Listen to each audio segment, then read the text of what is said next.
Everyone, আমার mini ব্লগে আপনাদের স্বাগত। তো আজকে রাতের ডিনারে বানাবো হচ্ছে চিলা, যেটা খুবই একটা হেলদি এবং টেস্টি ফুড।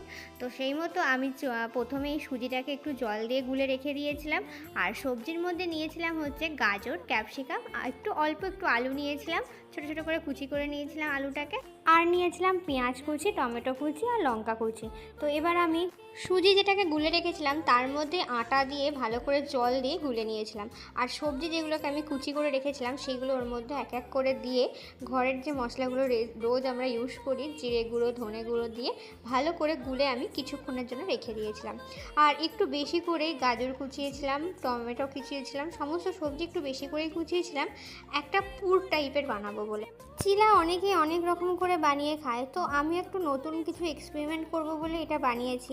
তো সেই মতো আমি তেলের মধ্যে সমস্ত সবজি দিয়ে ফ্রাই করা শুরু করে দিয়েছি। তার মধ্যেও আমি সমস্ত মশলা দিয়ে দিয়েছি, জিরে গুঁড়ো, ধনে গুঁড়ো, লঙ্কা গুঁড়ো, হলুদ গুঁড়ো, নুন। তারপর একটু ফ্রাই করার পরে আমি পেঁয়াজ কুচিটা দিয়ে দিয়েছিলাম। এটা পুরোটাই আমি করেছিলাম সাদা তেলে। আর এই রান্নাটা করতে খুব একটা বেশি তেলও লাগে না। লাস্টে দিয়েছিলাম একটু ম্যাগি মশলা। তো আমার পুরটা রেডি। তো আমি অল্প একটুখানি সাদা তেল দিয়ে এবার চিলাটা বানানোর জন্য চিলাটা ওর মধ্যে দিয়ে দিয়েছি। দিয়ে উল্টে পাল্টে একটু যখন লাল লাল করে ফ্রাই হয়ে গেছে, যে পুরটা বানিয়ে রেখেছিলাম সেই পুরটার ওপরের দিয়ে রোলের মতো করে নিয়েছিলাম, দিয়ে আরেকটু ফ্রাই করে আমি নামিয়ে নিয়েছিলাম। তো এটাই আমার চিলা হচ্ছে রেডি। খেতে খুবই সুন্দর হয়েছিল। তো যাই হোক, ভিডিওটা আমি এখানেই শেষ করছি। ভালো লাগলে অবশ্যই লাইক, কমেন্ট, শেয়ার করবেন। সবাই ভালো থাকবেন। টাটা।